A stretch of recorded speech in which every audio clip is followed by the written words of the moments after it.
And life is hard.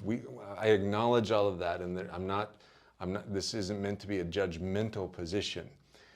But for me personally, I had to take a look and say, is my life a reflection of something that someone else would want? Yeah.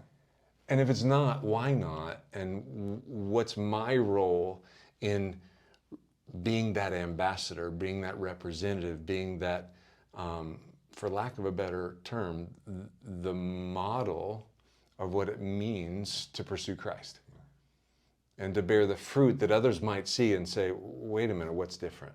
And I'd kind of like to know a little bit more about that. So I want to take ownership of that in the right sense of that word, Absolutely. my responsibility. Absolutely. And then the other side of it is to be willing to, in the right spirit, we've talked about humility, but what does it look like to show that off a little bit?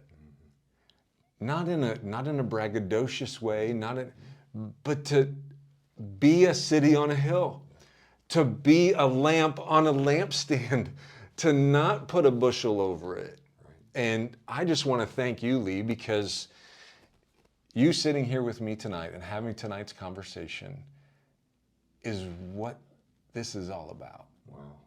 It is about, and we've gotten a little bit more into the spiritual side of tonight's conversation, and I thank you for that. It's not always going to be that way.